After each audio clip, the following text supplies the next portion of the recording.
Yeah, so as a child, I was always bigger than my other friends. It was Mhm. noticeable. Kids would call me fat, things like that. So that's when I then put all my weight back on, and the 10 stone that I'd lost, I gained again, and actually put, No. yeah, and then actually put on more, and that's when I got up to as high as 38 stone, which was the heaviest that I was. But in the news, so like the news article that was done recently, they put it down as about 6,000 calories. But if I'm being honest, it's probably nearly 10,000 a day. I reckon I was doing. Wow. Welcome to this week's episode of the Toughest Finish Line podcast with me, Jen Down. I hope you are all keeping well, and if you've listened to our previous episodes, I really hope you've enjoyed them. I know I've learnt so much from every guest. If you have enjoyed the episodes, then please do like, rate, and subscribe as it really does help. This week's guest I became aware of in the build up to Leeds Ironman. His name was spoken about in all the social media forums, and the more I learned about his story, the more inspired I was. So I hope you enjoy. So, welcome to the podcast, James Baker. James, thank you for being here today. It's a bit of a coincidence that we're recording today, isn't it? Because the 8th of September is a bit of a special date for you, isn't it? Shall we start with It explaining is. why it's a special date? Yeah, so I actually realised last night that it's three years to the day that I had my surgery carried out, for weight loss surgery. I had the gastric sleeve done. So yeah, it came up on my time hop of all things. Some images that I took of the room that I was in the night before, waiting for the operation to happen. And I thought, oh geez, that yeah, it's come round quick, and it's 3 years today that I had the surgery done. So, which is coincidentally 3 years since the Queen passed away too. So. Oh, is it? Yes, Ah, yeah, big day all round, isn't it? it I was, hadn't yeah. thought of that. So that's because there was an ongoing joke with the surgeon. Well, it wasn't a joke. I went with a friend to have the surgery done, and the surgeon came in to meet me afterwards and see how I was. And he said, "Oh, I'm really sorry for your loss." And I instantly panicked, thinking my friend had some issues. And he was like, and I was like, "What's going on?" He said, "Oh, Her Majesty the Queen's passed away." And I was like, "Oh." Okay, so my friend's okay. He's like, oh yeah, she's fine, but the Queen of England has passed away, and I was like, oh well, as sad as that is, I'm really glad my friend's okay. That's what I thought you were talking about. So yeah, it was a bit of a weird situation to be in. So Yeah, that is definitely an interesting way to greet you and say hello. But well, I mean, it's a big day for the United Kingdom, but also a big day for you and the yeah, start of a big journey for you, isn't it? Which we will it come was. on to. Um, because since having that surgery, is it right you've managed to lose 19 stone in weight? Is that the Yeah, right yeah. figure? Yeah, it's so around 19 and a half stone. It sort of fluctuates a little bit, but yeah, generally about 19 and a half stone that I've lost so far. Wow, which is amazing. That's a huge weight loss. And we'll come into cows and all the processes that you've been through and what you've gone on to do. But I just wanted to start off by talking about your childhood and growing up and how that was for you, if that's okay. Yeah, of course. Were you overweight as a child, or where did it all begin? Yeah, so as a child, I was always bigger than my other friends. It was Mhm. noticeable. Kids would call me fat, things like that, and so it was obvious that I wasn't similar weight and build to a lot of my friends growing up. But it wasn't something that overly bothered me. Right. I went into playing rugby just after I went into primary school. I moved to a school in Kingsholm in Gloucester, where a group of people that I become friends with all played rugby. So I, tagged along with them, and that was something that I took up then. And my size and weight became something of a bonus really for that. And it was, Yeah. I ended up playing a sport that I enjoyed and was okay at it because of my size essentially. Mhm. But even then, I probably wasn't as good as I could have been because I was always bigger than kids my age. So, a lot of different coaches and things told me at different times if you were fitter, you'd be able to go a little bit higher within the sport and things like that. But yeah, it's something that's always been sort of prevalent, really. Right. And was there anything that, obviously you were exercising and playing rugby and things, Yeah, so I just was love it food, to just be honest. No, was it just it's the case yeah, that you love yeah. food, So yeah? my family my parents split up when I was quite young. So my mum sort of was my the person that brought me up raised me. We Hmm. spent a lot of time with my gran and my aunties and things like that. And anyone's nan generally is usually a feeder. So and if you eat all the food, you then get more next time you go around and things like that. So yeah, we just generally liked food, and it was always something that I was happy to eat, and never had any problems as a consequence, other than being called fat by people. But I was never phased by that. What I'd often Hmm. do actually was turn the joke on myself, and I would be the one that would almost take the mick out of myself before my friends could, and that way Yeah. they probably weren't my friends really, but before people could bully me, I would take the mick out of myself, and then that way I didn't get bullied because people didn't find it interesting bullying me, so I was kind of left alone, and when things were okay really. But yeah, I've always been bigger than other people. So there's no other real All reason right. for it other than just enjoying food, to be honest. So Yeah.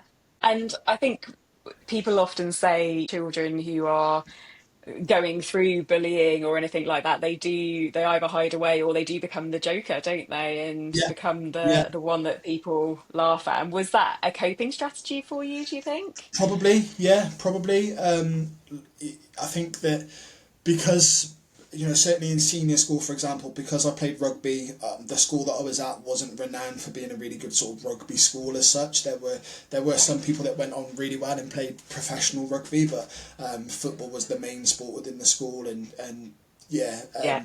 because of being my age, I managed to, because I was okay at it and bigger, I managed to play in the year above, which again, that put me in a different All circle of right. friends, for example, and so they wouldn't take the mick out of me, but then there was no one else really Right. to bully me as such, and because I was, I'd laugh and joke about it, and I'd refer to myself as, oh, the fat kid, oh, you're doing that because I'm the fat kid, I can't catch you kind of thing, and it would be the joke would all be because of that. Mm. So yeah, bullying didn't really sort of take place as such, and even if it did, it just sort of bounced off. I didn't allow it to get to me in any way, really. Yeah. And it's great that you were kind of were able to push that away and not let it get to you, because I think it does get to so many children, doesn't Yeah, it? yeah, it does. It's Yeah. certainly one thing. Other things get difficult. So sort of good as I got older, other things would become a bit more difficult in terms of like finding clothes and things like that. My clothes might have been different. I remember having a PE top, for example, at school that I wore the top for my local rugby club because it was an adult size top opposed to the school issue rugby PE t-shirt, because the one that they provided I struggled to get the size that I needed, so I just told my Oh mum, oh, it's fine, I'm gosh. allowed to wear this one, I'm more comfortable in this anyway, so I can just wear this, and I would wear a different top to everybody else, and so things like that. And again, for some people that could be massive and could be something that would Yeah. really affect them, but I think just because of how I was, I just sort of got on with it, and I'd say, oh, yeah, well, I'm wearing this because I've got it, because I play for another team, and I would almost make it as a reason why I was good enough to play for this team, opposed to I wear it because actually I don't feel comfortable in the PE version, the school version of it. So, um, Yeah. as much as I don't ever remember being, upset or struggling from a mental health perspective, then I think that Hmm. I coped with it and found ways to manage it that meant that I didn't. So Yeah. Yeah. And it sounds like it was almost finding excuses and reasons for things yeah, that without a you were doubt. able to explain that situation rather than seeing it in the other way that you could have taken it. So Yeah, yeah, definitely. very interesting. And so growing up, and obviously you had the rugby and things, was there a point within school where things became difficult for you because of your weight, or did it get worse? No, in school it didn't get worse in any of that sense. I struggled more with it in my adult life opposed to my Right. sort of my childhood, Hmm. because again, as playing rugby back then, when you played rugby, I would train with the senior team, or like with the men's team as well, for the local club that I played for.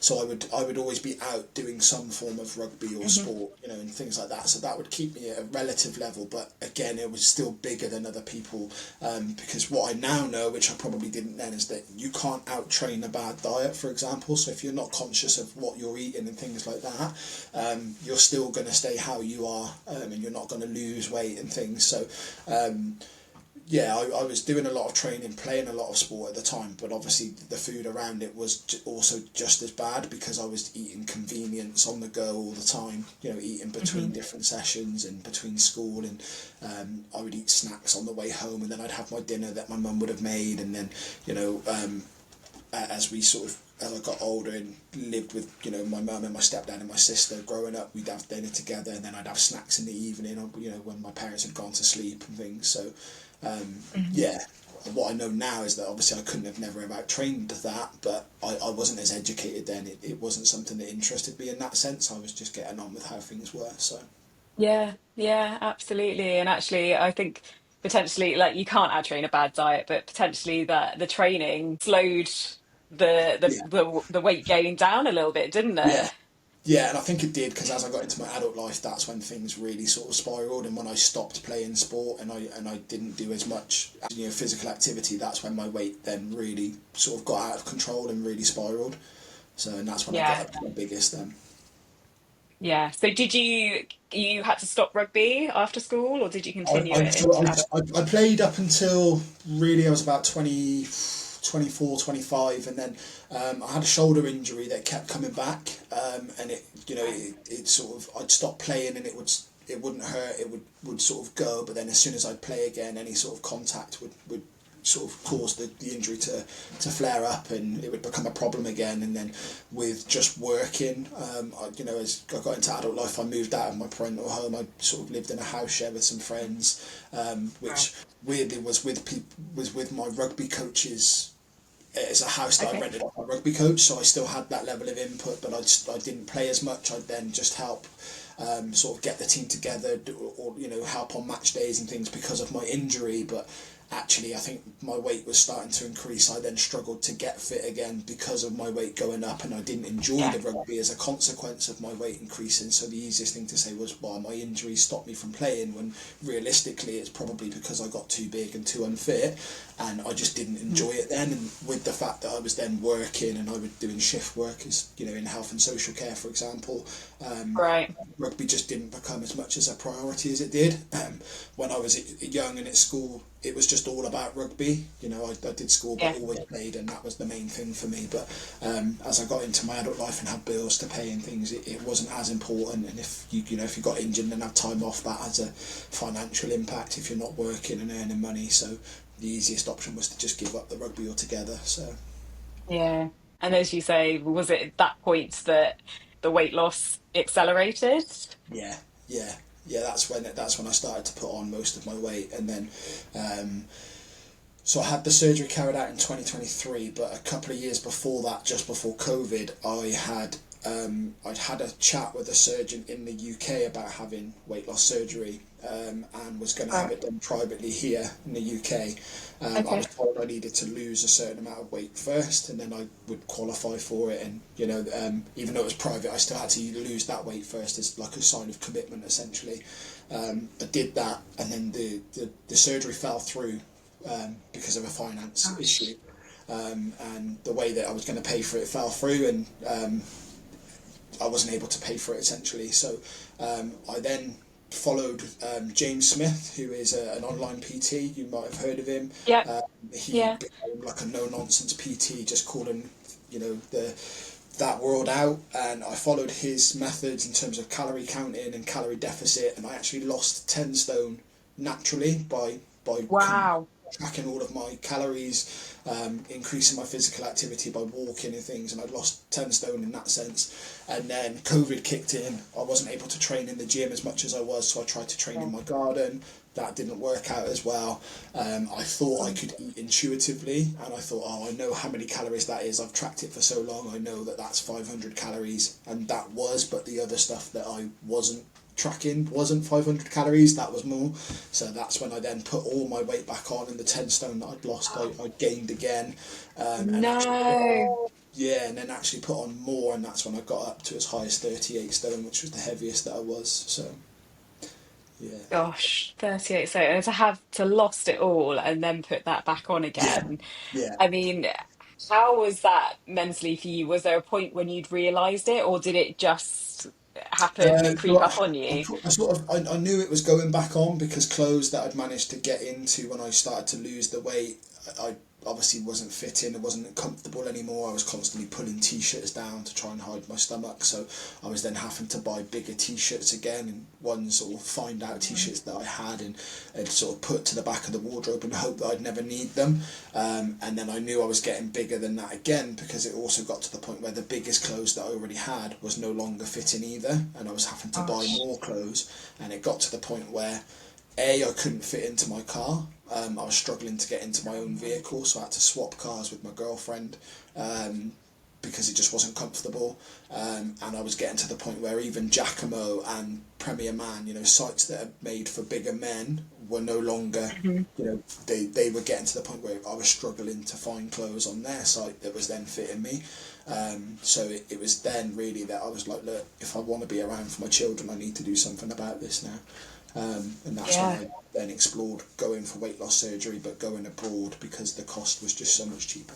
So Yeah, yeah, definitely. And we'll come back to the surgery in a minute, but I just wanted to pick up because talking about calories and things, yeah. and do you have an idea about how many calories you were eating a Um, day? so in the news, so like the news article that was done recently, they put it down as about 6,000 calories. But if I'm being honest, it's probably nearly 10,000 a day. I reckon I was doing. Wow. Certainly when I was putting the weight on, I think it probably would have been, up there between 8 and 10,000 a day. I reckon. I never did track it as such, but No. there would be days where I would get up in the morning. I rarely had breakfast as such in the morning when I got up because as big as I wasn't a fan of eating straight away as soon as I woke up. So I would get up and go to work, but then I would eat things at work. So I would have like a sandwich van would come round, so I'd get maybe like a breakfast roll of some sort or something like that. I would then eat maybe like a roll or something from a sandwich van again for lunch. While I was at work, I'd have other snacks like crisps, chocolate bars, and things I would have. I would Yeah. drink full calorie drinks, fizzy drinks that that had full of sugar. Yeah. If some days I'd wake up in the morning and think I'm going to have a Burger King today, and regardless of what happens, I know I'm going to have a Burger King. So I would then go after work. I would drive out of my way to go to Burger King. I wouldn't just get a burger; I'd get a full meal. I'd then eat that on my way back home. I'd then get home and I'd then have dinner with my family and my children and stuff and my partner, and I'd have a full on meal again. And then we'd be sat there and I think I want some chocolate that we don't have, so I'd then go out to the shop and buy. It wouldn't just be a chocolate bar, it'd be a share size chocolate bar that I didn't share. It would just be me that ate it. And it was, yeah, that was just how life was. That's how it got. And one of the reasons before having surgery that I didn't change was because I used to joke and say I'm probably the healthiest fat kid that you'd ever meet because I never had any health complications as a consequence. I Wow. diabetes. I didn't have any, heart problems or anything like that. But if I'm honest, I was just lucky. I think it was just a case of time. This will happen at Yeah. some point if I don't do anything about it. But for a long, long time, that would be the sort of like the joke that I would crack. Oh, it's fine. I'm the healthiest fat kid you'll ever meet. You see some of the programs on TV, for example, like My 600 Pound Life, and they generally like Yes. Americanized programs where there's people that weigh, Yeah. 600 pound, maybe just a little bit more, a little bit less, but they're in bed, their families are bringing them food, and you sit there thinking, well, if you're the family, just stop taking food to them, right? If they're not gonna get up and Yeah. get it, stop taking them. And I would joke because I weighed 532 pound, which is 38 stone, but I was still getting up, I was still going to work, I was still able to get in and out of my shower, I could get into my car. And I was like, well, they're not much bigger than me. If some of them would be only 500 pound, and I'm like, if I can do that, then surely there's not that Mm. much wrong with me. But clearly there was. So yeah, that was how I sort of lived my life on those markers. Really, I can still be active even though I'm big and I've not got any health problems, so I must be fine. So Yeah, and I guess it's that excuse again, isn't it? That well, I'm fine, so that's my excuse. I can carry on, just like with yeah, the t-shirts. Well, it's just I'm on a different team. It's okay. It's that kind of coming back and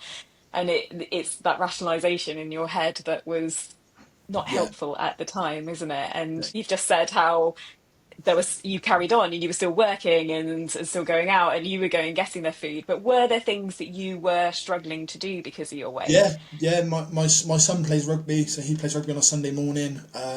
And if I'm being really honest, I used to dread going to watch because the main reason being was I'd have to stand on the field for up to an hour, however Oh long he would gosh. play or train for, and Uh, that used to physically hurt. You know, my back would ache, my legs would ache. I would maybe, if it was dry enough, I'd find a way to sit on the floor and make out like I, just would sit down and just chill in the sun. But actually, it's because I struggled. I struggled to stand up. You know, I struggled to be around for those things. At times I'd be annoyed with myself if I'd forgotten to take a camping chair, for example, to be able to sit in. But then there's been times where chairs just weren't big enough. There's been yeah. times when I've broken chairs because of my size. Those sorts of things.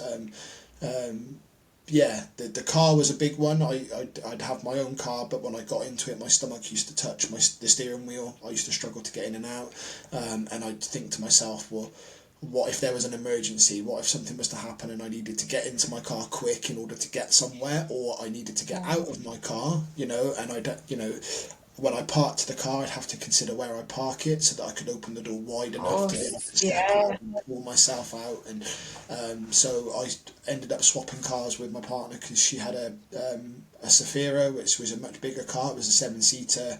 I'd step into it rather than sort of dropping down into the car. And I joke and say, oh, she's not the best driver, bless her, and I was worried about her driving my car and maybe giving it a knock or something. But realistically, there's nothing to do with that. It's just the shame of knowing that I have to drive a different car that isn't mine because I just can't get into mine. Yeah. So Yeah.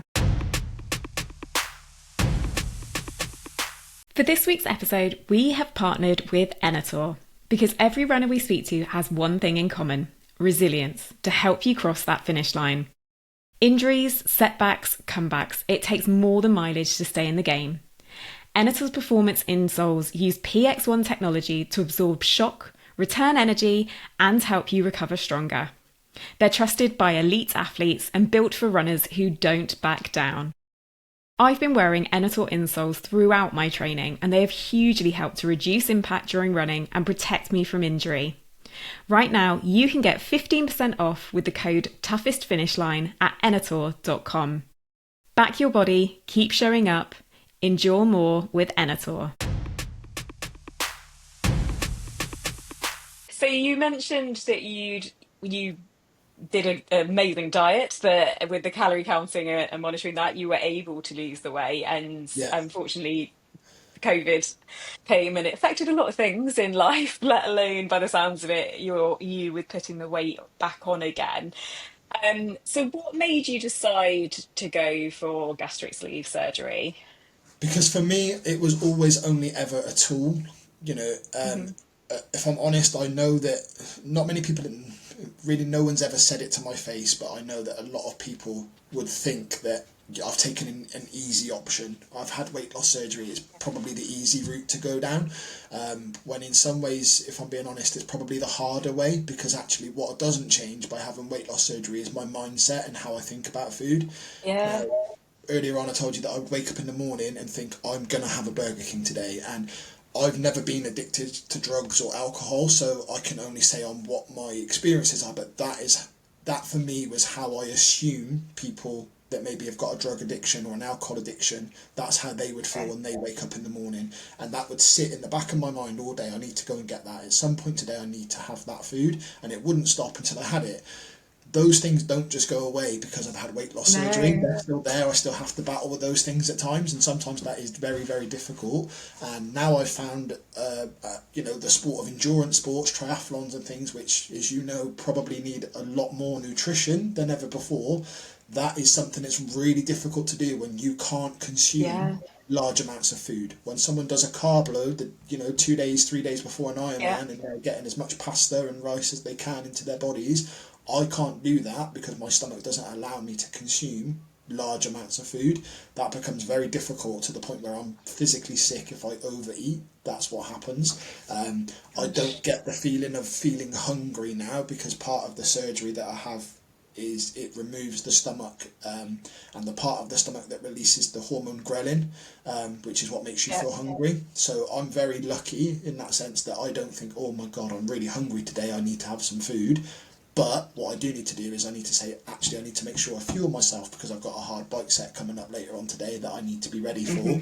And if I don't eat the right foods, there's a good chance I'm not going to see my set through because I'm going to struggle from an energy point of view. Yeah. So that's where things are very different now. And for me, the weight loss surgery was only ever a tool. It was never going to do everything for me. It was going to help me get to a point where I could start to manage these things myself. Yeah. And that's why I wanted it. But unfortunately, in the UK, it's far too expensive to do it privately. The quote that I had at the time, and because of my size, I would have had to have gone to a hospital in Taunton because my BMI was that high. I was considered a really, extremely critical high risk. So the Right. aftercare would have had to have been done there, and the cost of that was going to be just shy of £20,000 if I did it privately. Wow. I tried to get it through the NHS, but the process at the time was to have a weight management course which lasts for 12 months. After that course is finished, if you've lost enough body fat naturally, they don't tell you what that is either, so you don't get given a target, you just get told you need to have lost some weight naturally, and if we deem that you've done it well, we'll put you forward for the surgery. But actually that whole course is geared up around the psychology behind food. At no point did they teach me what protein was, what carbohydrates were, what fat was, how many calories, what's Wow. TDE, what's your daily expenditure. They didn't teach me any of that. What they're looking for is, why do people eat? And I understand that because when I sat in that meeting, I sat with a group of other people, which is like the weight loss version of an AA meeting, and people go, I don't know why I'm fat, I don't really eat a lot, and they're like 20, 25, 30 stone. They come to me and they say, James, why are you here? I'm here because I eat way too much food. I know I do. I like food. I enjoy it. I eat it when I'm happy. If I've had a bad day, I eat food to make myself feel better. So that, in my opinion, just didn't work for me. It didn't help me to understand why I eat because I knew why that was. Yeah. The other option was to go privately and to go abroad. So I did a lot of research on that and ended up going to Egypt. So Okay, and that's really, really interesting about the NHS, and you can understand why they look at the why, but if you already know that, it's not yeah, helpful, is it? I And even tried to crash diet a week before the last session, so as that I would lose loads of weight, and then they go, "Oh yeah, you'd be alright," but they were like, "No, you haven't done it like over the course of a period of time. You need to show some commitment, and things like that." And I was like, "Okay, fine, I get it, I understand." But yeah, I yeah, didn't qualify for it at that point, unfortunately. So okay. the private route was the other option for me. So Yeah. And it's amazing that you were able to do that, and because a lot of people are unable to do that. So it's brilliant that you did, and it's changed the plan of your life, hasn't it, really? So let's just talk about the surgery then, because I know a lot of people talk about it in different ways, but it's quite major surgery, isn't it? So how did you feel coming round from that operation? so afterwards, I've so because of where I'd gone, I'd done so much research. I knew I was in safe hands, so I never had any worries about what was going to happen while I was there, even though it was abroad. And I did, I'd researched into the surgeon that I used and things like that. So I was always really confident with that. That wasn't a problem. But once the surgery's done, and for those that don't know, I suppose the surgery is keyhole surgery, but they cut away a large portion of your stomach and leave you with a very small pouch, and it is literally like using a huge pair of scissors. I've watched the YouTube videos; they're not very nice. Oh, that's impressive. You And watched then, those after going yeah, through it. yeah, it's a bit grim. It's disgusting, but they then remove the other part of the stomach, leave you with a very small pouch left, so that you obviously can only consume a certain amount of food. The aftercare of that was quite quick for me. So I had the surgery done on the Thursday. I spent the Thursday night, and then Friday afternoon they moved me to a local hotel instead. The main pain really that I had was from trapped wind, and the gas that's Okay. caused from having the operation done. So the best way to get rid of that is to move, and that sounds really difficult considering you've just had quite extensive surgery. But you just need to keep walking around. I kept walking around the hotel, just walking up and down in my room just to help that move on. And again, I'm being really lucky, I guess, because I know some people struggled with wind really, really bad. But for me, it was really manageable with not an awful Good. lot painkillers. I just had regular paracetamol, just as much fluid as I could take on board, and yeah, just lots of walking, moving about to move that on. And in terms of aftercare, really that was it. There was dressings put on. There was 5 incisions on my stomach. They were covered in dressings, and then a few days later you take them off and you can shower again as normal. They've got little Wow. stitches in. The stitches just dissolve over time. And yeah, that was it. That was the extent of the surgery, really. So I had that done on as I said, the Thursday. I moved to a hotel on the Friday. I stayed there till Sunday, and then I flew back to England on Sunday, and I was back in work on Gosh. Monday. So Wow. yeah, That's yeah. incredible. That's I wouldn't advise it amazing. if you've got a manual job, but for me at the time I worked in an office, I was sat down. I was very Yeah. fortunate that the person that I worked for also came with me and had surgery done themselves, so they knew what I was going Mhm. through. We worked in an office-based environment. It was quite easy going and Wow. relaxed. We don't we didn't wear a uniform or anything like that, so it was very casual and chilled. So um, yeah, I'm fortunate from that perspective. But the surgery itself went really well. I had no complications. I didn't have to, have any follow ups back in the UK or anything like that. So Amazing. And so was the hardest bit, as you kind of touched on it, but the hardest bit afterwards was the mental side of that yeah, addiction of I want to eat, but yeah. was it that you just didn't feel hungry at all? So the first few days while I was at the hotel, the idea of food repulsed me, and they Yeah. put me in a really nice hotel. There was lots of weddings that were happening. A lot of people obviously travel all over from Egypt into Cairo to use this hotel for that purpose. There was like government official meetings taking place. It was a really high ranked hotel, and the food looked incredible. Had I've wanted or been able to have eaten it, but the smell of it at the time just actually repulsed me. Okay. So for the first week or two, you have just like clear fluids, and you just drink water. I used like protein water that I bought and was drinking that, and then I slowly went on to like cuppa soups. And it almost looks like dirty dishwater, to be honest, and just make it as thin as you can, no bits whatsoever, and then just use soup, and then you progress on to things like pureed food, and then like mashed food, fork mashable food, and then I'm finally back onto solids again. And I'm not ashamed to say that I have had baby curry food while my partner and her friends have had a Chinese. I sat with baby curry food and curry sauce so as that I could be part of the whole event that was going on. But yeah, I've eaten baby food quite happily as part of my recovery How was from it. it? It wasn't great. The Chinese curry sauce helped, but it was substantive. It was enough to get me through the evening. Let's put it that way. But yeah, Yeah. that was some of the things that I ate during like the puree bit was baby food. It's really helpful. It's got the nutrients that you need. Yeah. And it's easy to digest and stuff. So, and then I lived on mashed potato for a bit with mashed potato and gravy, um, and then onto sort of solid foods. But when I say solid foods, I couldn't eat a whole chicken breast now in one go. If I was to eat that, I wouldn't be able to eat anything else, and there's a very good chance that I'd end up being sick afterwards because it just Right. sits too heavy on my stomach. It's too hard for me to digest. So it's just little and often as much as I can, really. Yeah. So calories wise, obviously it's a lot less that you're taking in. How much are you able to eat now? Um, the honest answer is I've never tracked like a daily Hmm. food amount. I would say that I probably eat about 3 to 4 thousand calories a day, which I need to eat in terms of the exercise and stuff that I do. So I need to be up at around that level. But if I'm being honest, a lot of those calories don't come from nutritious foods.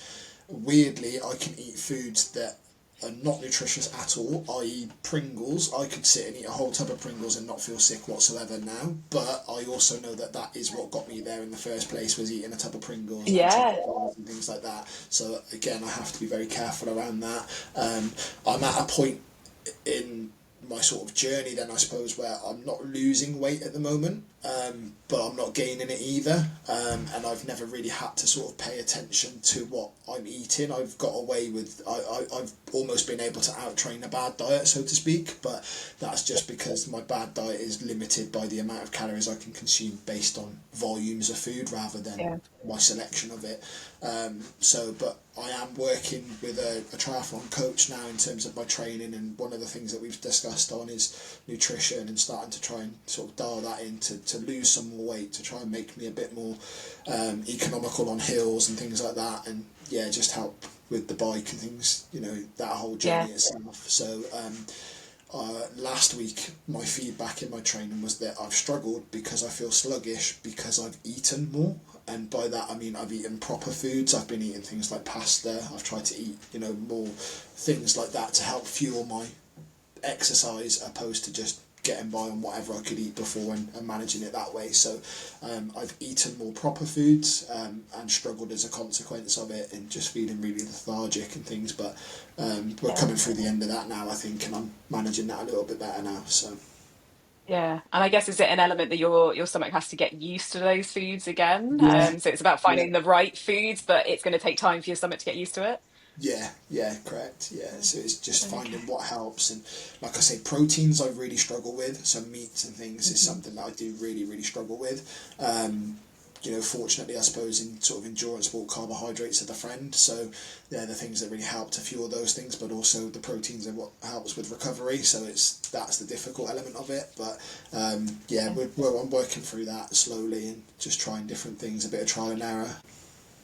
See how it goes. So we will come on to Ironman and training and things in a little bit more, but going back what you mentioned about with your family and sitting down with baby food whilst they're eating their meals and things. And I Yeah. guess like food is such a well, for many people it's a big social thing, isn't it? About going out for dinner and everything revolves around our meal times and things. So has it impacted on you socially and your family? And if so, how has that been?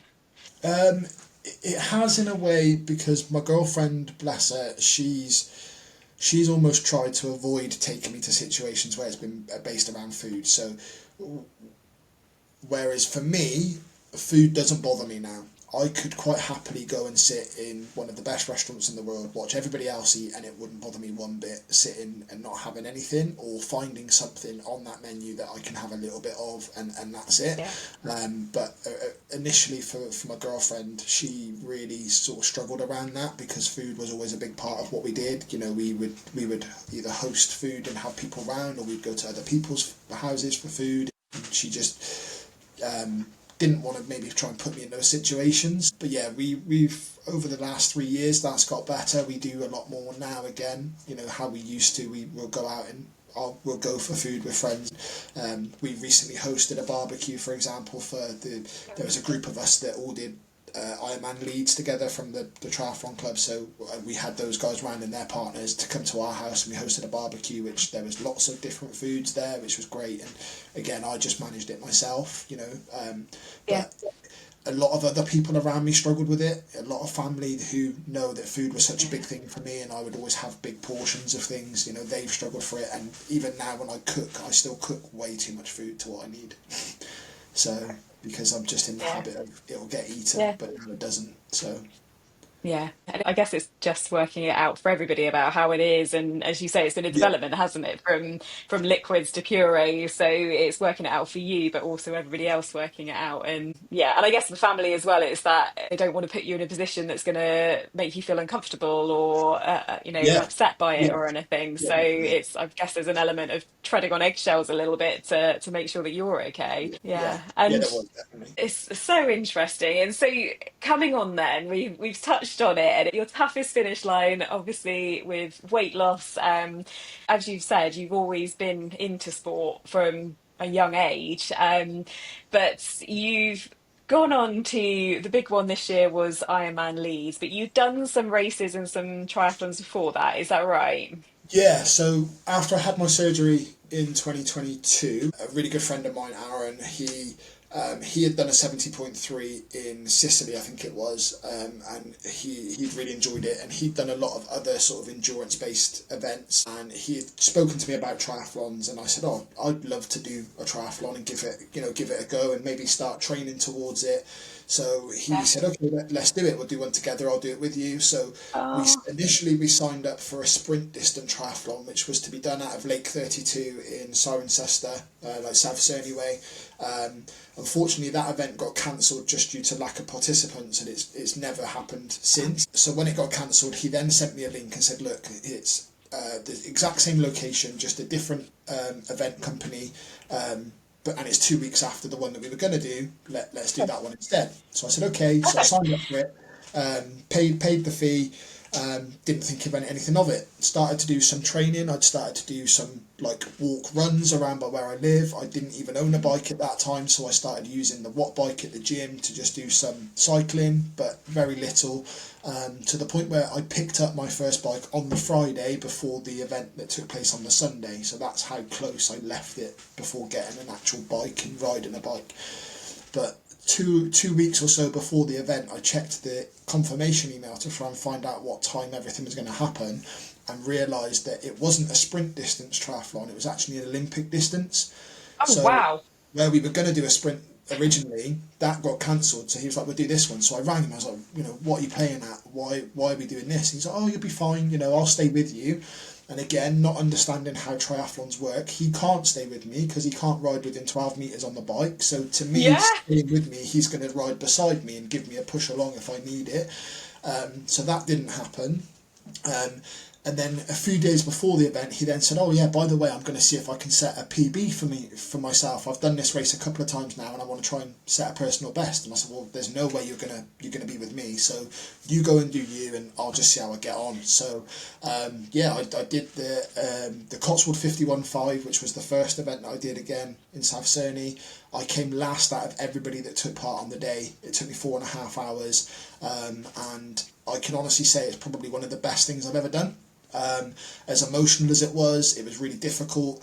The people that run that event are absolutely phenomenal. I knew when I was on the road, I took my phone with me. I put it in my jersey pocket just in case I needed it for any reason. And while I was on the run, I say run, I was walking at the time. I'd got to about 3k and was just non-stop walking then. I texted my girlfriend and said, I don't know if I can do this. You might need to come and pick me up. I'm really struggling.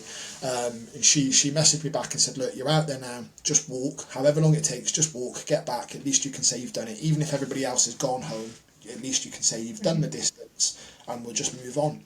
So I was like, "Okay, fine." So I had my head down, I was crying, walking down this lane, and then all I hear is, "You better start running." And I look up, and it's my friend who's already finished. He's got back on his bike, he knew I was Oh, struggling, and he came back out onto the course to find me. oh.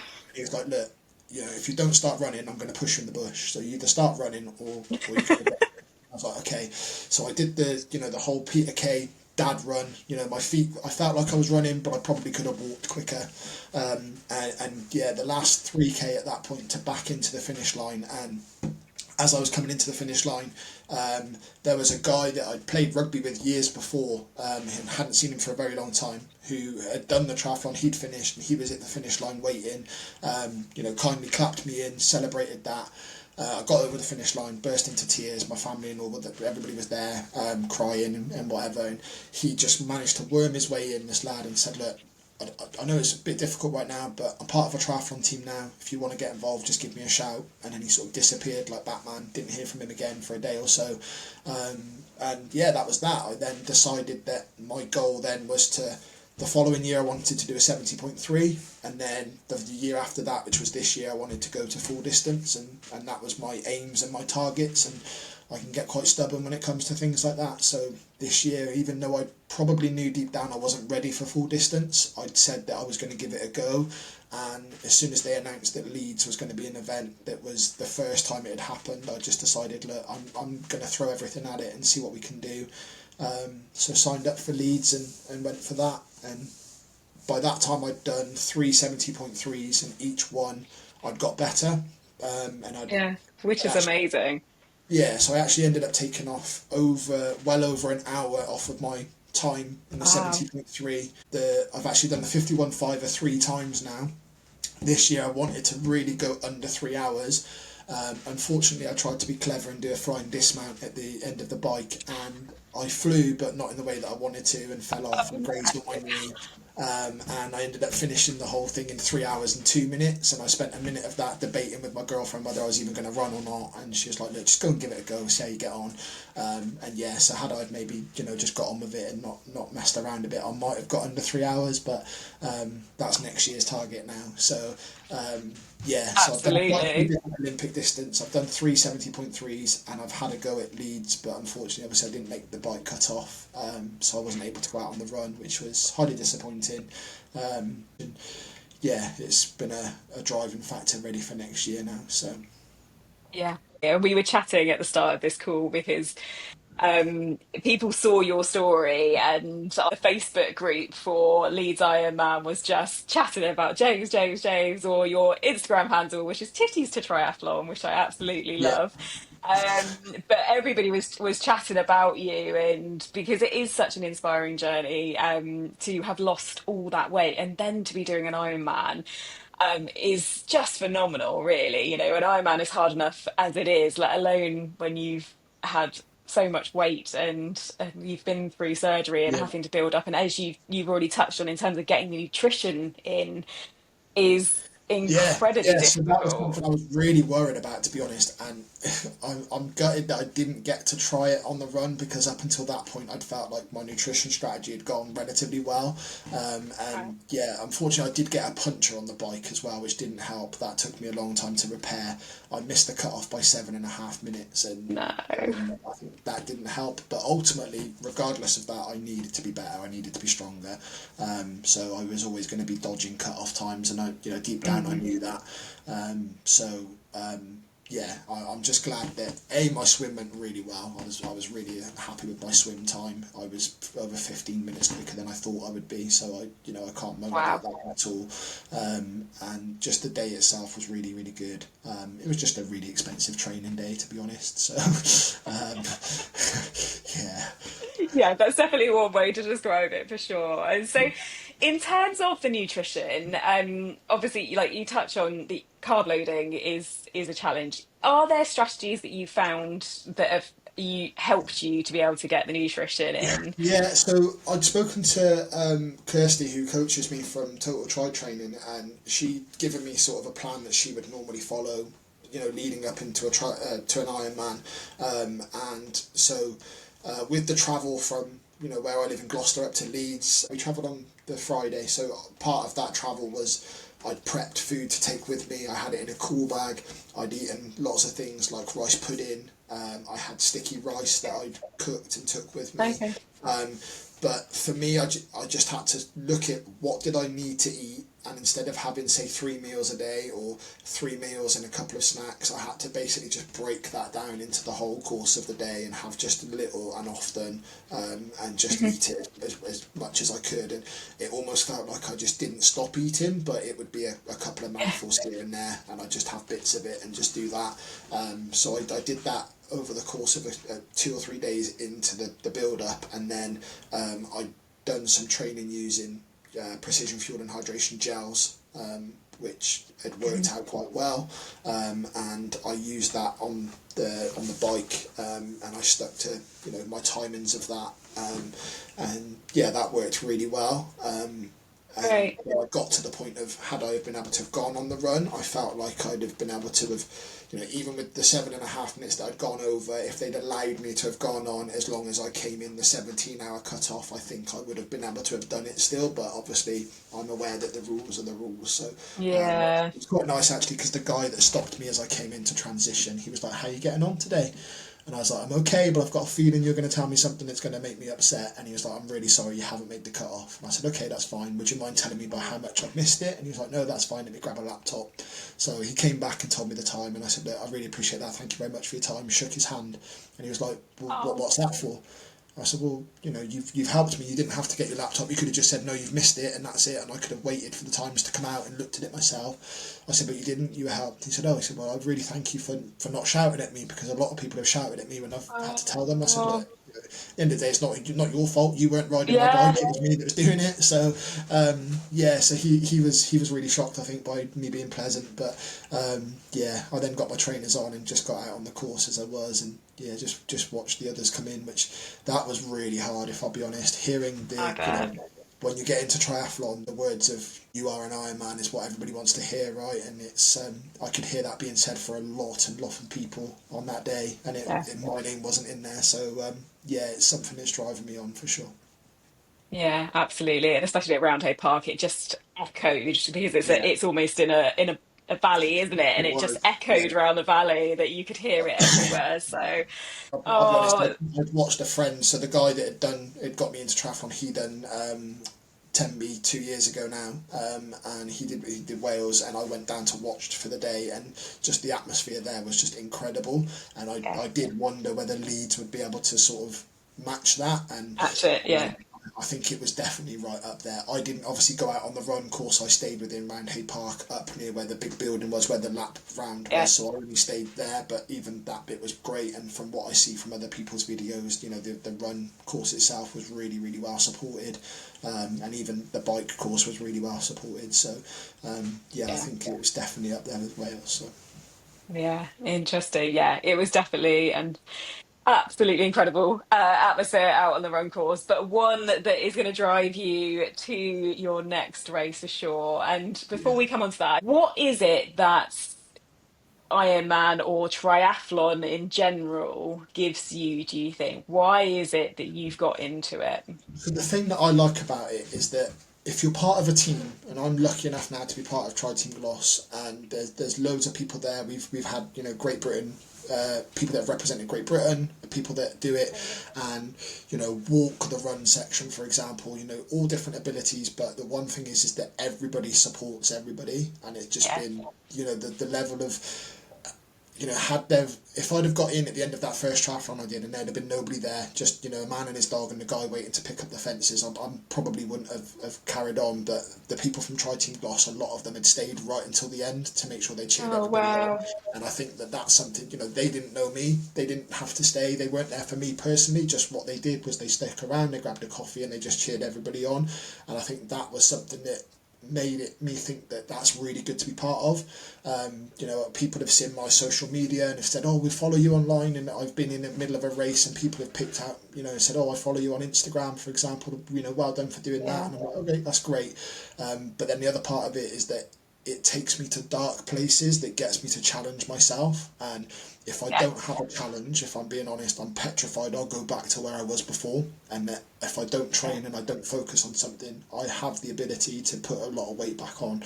I've done it before, and my stomach can stretch. Having the surgery doesn't prevent that from happening. I still have to be very conscious of that.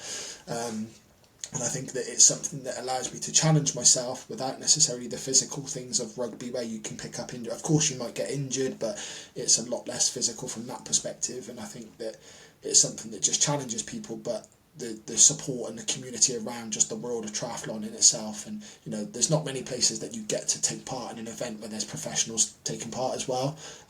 I Yeah. personally Yeah. went quick True. enough to get onto the bike course to be able to get overtaken by Sam Laidlow, but I've seen the video of a guy that overtakes Sam on his bike, and Yes. Sam laughs and is like, "Make sure you share that because that's brilliant," and then just goes past him again. If I'd have been quick enough, I'd have been that guy, but unfortunately I wasn't Yeah.